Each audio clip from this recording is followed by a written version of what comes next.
Hi everyone, welcome back to Chop's Garage. It's Tuesday morning, we've got a lot on today actually. Not like we don't always, but yeah, so yesterday, I didn't do much filming yesterday, I had a busy old day cleaning up Mrs. Chops' Fiat 500X ready for sale because she's had that Jeep from me, hasn't she? So just checking everything over, giving it a good clean, haven't done any of the detailing yet, so this will get plastic treatment, but I've given the outside a good clean, given the wheels a clean. So it's still going to have all its plastic treatments, but we've cleaned up all within door shuts. We've wet cleaned all the seats. So this will be going up for sale. I'm going to sell it on her behalf, so she gets top money back out of it.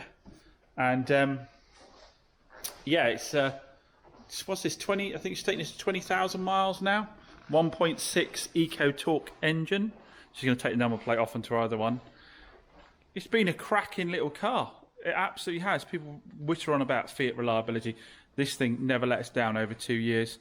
Never let us down. If you remember, if you've been following me long enough, we bought this from the salvage auctions as a Cat N, and it genuinely, if you remember from the video, had broken the rear light and cracked the rear bumper and damaged the parking sensors. So we got a new bumper, got a new light, and she was back together on it. I think it had a minor ding on the secondary panel behind there.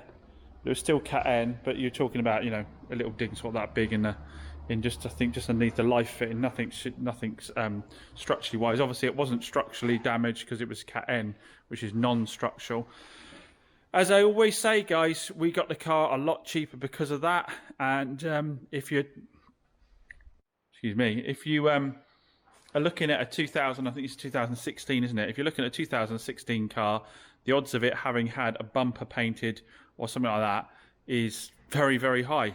And it's just whether the insurance company decides to do it or not. This was at the beginning, of COVID when things were getting done on tablets. So a lot of stuff got written off that really shouldn't have been because people weren't actually going out and viewing the cars. But yeah, if you're saying, you know, you're buying a 2016 that's a non-Cat car with 20,000 miles, you'll be paying 25% more than we'll be asking for this for the sake of a painted bumper and a rear light. And what I love about Cat cars is, unlike most part exchange cars, Cat cars tend to not have mechanical problems. And again, it makes sense because when do people part exchange cars? Normally when they've got problems with them. Yes, sometimes people change them every 3 or 4 years, but majority of the cases people part exchange a car because it has a problem. If you're driving your pride and joy and you have a bump and the insurance company says we're not going to repair it, and you don't know any better, you don't know you can buy the car back, and you just go ahead with the write-off, then you didn't get rid of the car because it was a bad car. You didn't try and get out of it. It was bumped while you were driving it around, you're happy. And that means that 9 times out of 10 Cat cars mechanically are bang on. And this has been absolutely brilliant for us. We've driven it all around Wales and up to Scotland and all sorts. It's never been a problem. So yeah, I'll finish up the cleanup and I'll do the photographs for it. But you know, I'll put people in touch with her directly to sell it. I mean, I could put a third-party warranty on it. It would, with this mileage. I've done, obviously, only unfortunate thing being a Cat car, they don't come with service history, but I've done 2 services on this. And they're chain driven, so it is just oil and filter, so you don't have to worry about cam belts. It's just oil and oil filter. So I've done those services. I've done that twice on this car already. So yeah, I'll finish off that. But I thought, you know, people are talking about being quiet. I don't know what happened today. I've got someone coming in to look at the Dacia, the Daihatsu 4x4 that I need to get shot of, the spares or repair one. But I've also had 2 messages on the ASX, and someone wants to come and see it today at 3 o'clock. I've had 2 messages on the Mazda 2. Someone wants to come and see that at 1:30 right away. So yeah, it's picked right up. Bear in mind, I've only got that car. So I've only got 4 cars up retail-wise. I don't think I've even put that on Auto Trader yet. So really 3 cars up retail-wise, because unless it's on Auto Trader for a car like this, you don't get serious buyers. So yeah, I mean, busy. Now, I've already been down this morning to the main dealers as well. They've got a little Part X in for me. I'm doing a bit of a bid on that, and we'll see what comes of that. I won't tell you what it is at the moment, because it's a bit different from what we've had before. We haven't had one before, so I'll leave that as a bit of a surprise. So I'll catch up with you a little bit later and see how I get on with these 2. Now, obviously, this hasn't been MOT'd yet, and it's got a little bit of the paintwork on the corner, so it may be the person would rather have a discount and take it with a little bit of paint on the bumper, which is just here. Some people just aren't that bothered. or they'll wait for me to do the paint as well, in which case I'll order up the paint and get done. I'll do that myself because that's just an easy corner on it. The ASX is all MOT'd, advisory-free MOT. It has got a cracking service history and need a service for a long while. I think the only thing that's still not working on this is the reversing camera, because they couldn't get the cable from the back of the stereo to the camera. So again, I'm well under book on that. So I think it's a fair compromise because the rear parking sensors still work. But obviously I can give someone a bit of a discount if needs be to get that sorted. I probably need to have a bit of a rejig around, actually, thinking about it while I'm talking to you on the camera, because otherwise I'm going to struggle to get things out, and I want to pull this out and give it a nice little dust. It's got a bit of dust on the roof there. It's not actually dust from sitting for a long time, it's sawdust, unfortunately, still from the chipboard factory across the way. It blows in here and covers everything in really no time at all. Does make me worry what I'm breathing in, to be honest. Anyway, let's get cracking. So update, that's the Mazda sold that was here or there where it was earlier. It's been picked straight up by Moores. They happened to pop up. They didn't even know. They knew I needed some other work doing, but they happened to pop up literally as the sale was just being completed, and they've taken the car straight down for MOT. They're just going to take it for a little run and check if they think that the wheel bearing's bad on it, or whether it's just a tyre or whatever. A gentleman said he's been trying to get an iGo for ages. He'd upped his budget from 4 to 5 to then 6 grand, and was still seeing absolutely rubbish cars out and about. And he said this one looks so clean, he wanted to come and sit straight away. Now, interestingly, he didn't want a bit of paint doing, even though his priority was to get a clean car, he didn't want the paint doing on the bumper. He'd rather have a bit of a discount. So we've done a bit of a discount, so it means I don't have to do any paint on it. So it's a good job I didn't order that this morning from Marlowe's, because I'd have been kicking myself. So then we had the people come and see the Daihatsu. Oh my goodness me. So that selling a 4K car, you know, that was over and done with in no time. First person sees it. The Daihatsu, the people came to see it. He wants it as a cheap run around to tow his little trailer on for work, for his building work, and he doesn't care it's a Beta, he just wants something super cheap. Told me all that on the phone, came, drove the car. He said, it drives well, doesn't it? I said, yeah, it does. It's just that noise. Had a look around it. It's like, yeah, I'll come back to you, have a think about it. Oh my goodness me. I've never known it harder to sell a car in my life. You're brutally honest about what the faults are with it. You hammer the price down. It's a 3.5k car for 1,500 quid, and near as damn it. And I've had more viewings on that than any of my cars. You can sell a 5-7 grand car so much easier. Anyhow, it's actually on eBay, and it has gone over what I paid for it on eBay with 2 days left to run. So if these people don't have it, then it should sell off there. I just found I'd lost the service book for it and the logbook. I just found it again. It actually had a £180 service in March, the Daihatsu, and it's got other services from main dealer. It's missing a few services, but the people that had it were spending money on it. And again, so I do genuinely think it's just that fifth. But mind you, eBay people can muck you around just as much. Right, so last one up is going to be the ASX. So let's see if the guy turns up. Everybody's been late so far. I am trying to do it by appointment only, but people keep turning up blooming late. So yeah, last one up is the ASX. It would be nice if the ASX sold. So before they came here, a couple of things I've done is one, gave the floor a sweep and gave it a wash, because it isn't just about the car, it's about your environment as well. So it was worth doing that before these people came this morning. It's already flaking up again. I'm going to have to sort this flooring out. And then I gave the ASX a quick wash and wax again, just to get that sort of sawdust from across the road off of it. So she's looking all shiny again. And then should be good to go.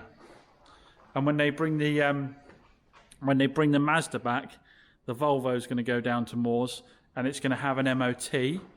Now, if the MOT doesn't hammer me too badly, I don't know what the MOT is going to be, but if the MOT doesn't hammer me too badly, I am going to retail this, and I'm going to try and retail it at 3,995, which I think is an incredibly good price for this, with a warranty and a brand new advisory-free MOT. We'll go for advisory-free, and if it's something that really doesn't stack up being done. And then, yeah, I think for an automatic Volvo estate with under 100,000 miles on and an automatic gearbox at 3,995, I think it'll be a good buy for someone. So yeah, that'll be next on the cards. But like I say, yeah, fingers crossed everyone for the ASX. Let's see if we can get that out of the door. First challenge, do they turn up? So while we're waiting on them, just a little thing to go through with you guys on. I'd normally set up for the chair for a story time, wouldn't I? But Don't have quite time at the moment. So as you know, you can contact me via Instagram, and a lot of you contacted me about problems you've had with cars you bought from dealers.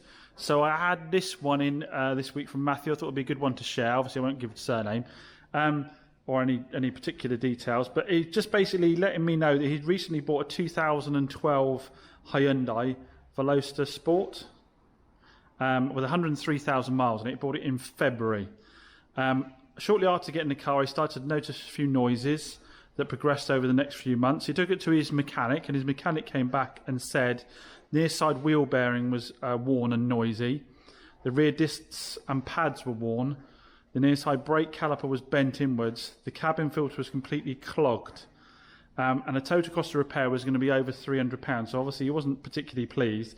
He contacted the dealer several times, including actually sending a letter before action.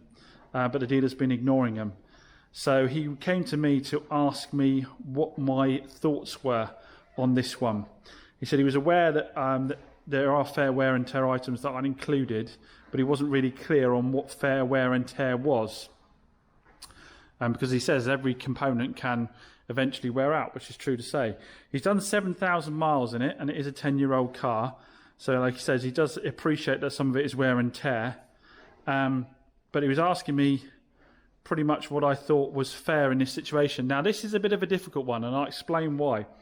Because let's start with the discs and pads. He's taken it to his garage, and his garage say the discs and pads are worn. Now, obviously, for starters, that is a little bit to the discretion of the person viewing it. One person's worn is another person's 50% or 60% or whatever. What are we classing as worn here? Now, obviously, the car's done 100,000 miles, and our chap's been using the vehicle before he's taken it to his garage. So how worn are the discs and pads? If the car was sold to him with a new MOT and the MOT didn't note the discs and pads, then it's fair to say that at that point of sale, the discs and pads were probably at an acceptable level. They may still have been worn, but they might be 50% worn. But they haven't got to a point where they actually need replacing just yet. So, on the side of the discs and pads, it's a difficult one. I would say that he possibly doesn't have a case there. There are a wear and tear item. If they're acceptable when the vehicle went out and you've now used the vehicle to a point where they're worn down, then really, it would be your responsibility to change the discs and pads. Again, it's a difficult one to say without knowing how long the car had been on the road for. And also, this secondary garage, it's their opinion. The opinion of the person when the car went out the door perhaps was they weren't worn enough to note. But if you ask a garage to look for problems, they are going to find them. So that's a difficult one. The wheel bearing, was it evident immediately at point of sale? Because again, if it wasn't present at point of sale and this happened, started making a noise, a number of weeks or a month or so later on, then again, at the point of sale, that wheel bearing was possibly all right. It could have been worn, obviously, but not to a point it was making a noise. So the wheel bearings are designed to wear out. And if you've gone and put a few thousand miles on the car, a wheel bearing that was good at point of sale might not be any good anymore. So again, it's a debatable one. This is the trouble with the wear and tear rule on this law. Who's to say, how worn the wheel bearing was at the point of sale? The cabin filter. See, the thing with the cabin filter, again, is it doesn't make the car unroadworthy. It doesn't make it unfit for purpose. But if you were told at the point of sale that the cabin filter had been changed, then you'd have a case, because it wouldn't be as described at that point. There's no requirement under law for you to service the vehicle. So if you decide not to do the cabin filter as a dealer, you're not necessarily doing something wrong. You might, your price points might not include having servicing done. You might do that at the request of the customer as part of the deal. So again, has the dealer done anything wrong? So to be honest, in the case of the cabin filter and in the case of the brakes and in the case of the wheel bearing, if none of those issues were present at the point the vehicle was purchased and he drove off, then theoretically they aren't the responsibility of the dealer. And the issue here, it becomes understanding the difference between a warranty and the fact that when you buy a used vehicle, you take on the maintenance of the vehicle. The dealer isn't taking on the ongoing maintenance of the vehicle. They are responsible for selling a vehicle that is roadworthy and fit for purpose and as described. From the point you purchase that car and drive it off, you're responsible for normal maintenance of the vehicle. You're going to put a load of miles on it, and a 10-year-old car is going to start to wear items out. That doesn't leave the dealer on the hook to repair all of those items for the first 6 months. He's only responsible for stuff that would have been faulty at point of sale. So again, discs and pads, if the car passed an MOT, at the point the car went out the door, it was roadworthy and the discs and pads were a satisfactory condition. The customer's then gone on to use the vehicle, worn the discs and pads to a point past that. The cabin filter does not make the car unfit for purpose. It does not make it unsafe to drive. That is a point of negotiation again, unless they said specifically they'd done the cabin filter at point of sale and then it isn't as described, then there's no comeback on the cabin filter. Yes, it would have been good practice to do it, but there is no requirement to do it. And then the wheel bearing. If the wheel bearing wasn't making a noise when the vehicle went out, and it wasn't making a noise for a number of weeks after the vehicle went out, and it started to happen gradually, because don't forget, I think our customer said he'd put 7,000 miles on it, didn't he? Let me double check that a second. Yes, so our customers our viewers had the car since February and done 7,000 miles in it. So at what point did the wheel bearing start to make a noise? Now, as I told our subscriber, within 28 days, you can call it 30 days, anything that comes up the vehicle, you can actually reject the vehicle for no reason at all, basically. So if any of those things came up within the first 30 days, I would say that you'd get them done. And I know sort of like David is on the same page with me this as well.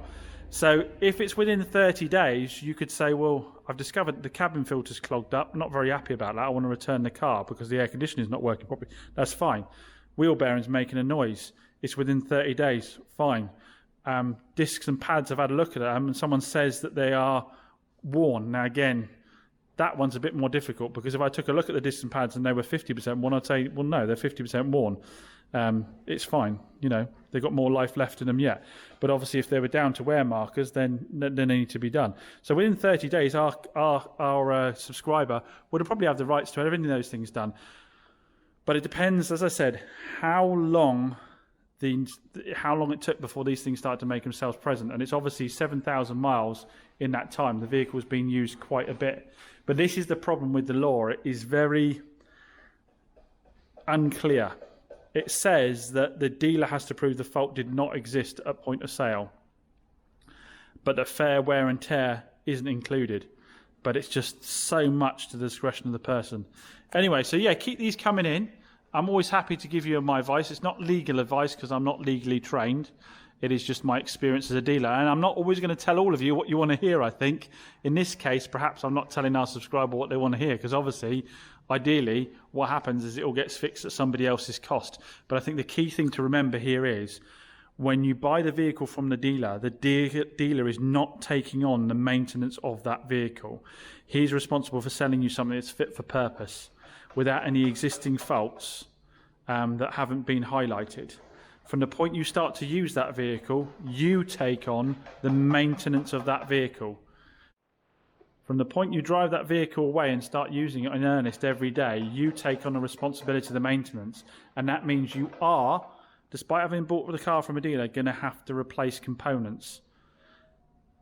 So yeah, if you like hearing about these examples, comment down below because I don't want to produce content you guys want to watch. So if you want to hear more about those kind of things, people are sending me in stuff all the time via Instagram. Just a reminder, don't text me on the business number. I don't answer texts on the business number because it's too laborious to do it.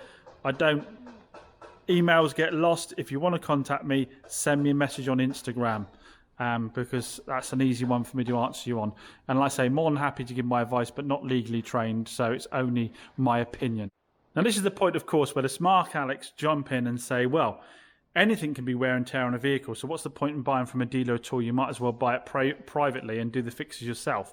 No, remember, the difference is when you buy the car privately, you have zero comeback. Absolutely zero comeback, unless it's been misdescribed, i.e. engine and gearbox are perfect within their advert, and then you find they're not. But other than that, you've got zero comeback. So with a dealer, you've got comeback within those first 28 days. You've got comeback for pretty much absolutely anything. You can just decide to reject the vehicle. So you don't have anywhere near that level of protection with a private sale. You don't have that protection at all. You also have that 6 months in which a dealer has to prove that a fault did not exist at point of sale that makes the vehicle, remember, that makes the vehicle unfit for purpose or not as described. You have that 6 month protection as well. You have none of those things through a private sale. So yeah, just the 30 days alone is a far bigger protection than you get with a private sale. So gentleman turned up for the ASX test drive. We went out for a long test drive. We were out for probably 25 minutes, something like that. So quite a long test drive. He loved the drive of it. He said he couldn't fault the car at all, which you can't on this car. It drives brilliantly. There's no knocks, bangs, creaks or anything. It drives perfectly, and obviously the service history is impeccable too. The condition's really good. The issue with it is pretty much the same with every other buyer. The Nissan Qashqai is pretty much at the top of their list. Everyone who comes to see an ASX is basically just checking that the Qashqai is the right car for him to buy. So he's gone away to have a think about it anyway. I don't know. I just don't get a feeling. I think he's trying out lots of different 4x4 models. So as per the old corporate pitch days, it was 3 pitches. 1 no, 1 maybe, 1 yes. We're going to call it that. I think possibly it's 2 no's and 1 yes. The Mazda's gone out the door. Haven't heard anything back on the person that took the Daihatsu out. And this guy's just left on this. He could message me later tonight. You don't know. But it does mean it needs another clean, unfortunately. That's the way it is. Luckily, it wasn't wet when we were outside, so it just needs a slight swipe off. But he had a friend with him, and I was in the back, so we'll need to give the carpets another little hoover out. So there you go. As always, thanks for watching, everyone. Please do have a little look down below and check if you're subscribed. Still a huge proportion of people watching the videos aren't subscribed. It costs you absolutely nothing to subscribe. You're not committing to anything other than getting a notification that I've released a video. So please do smash that subscribe button down below and give the video a like if you enjoyed it as well, please. Don't know what that's all about. Anyway, yeah, give it a like if you enjoyed it. Thanks again.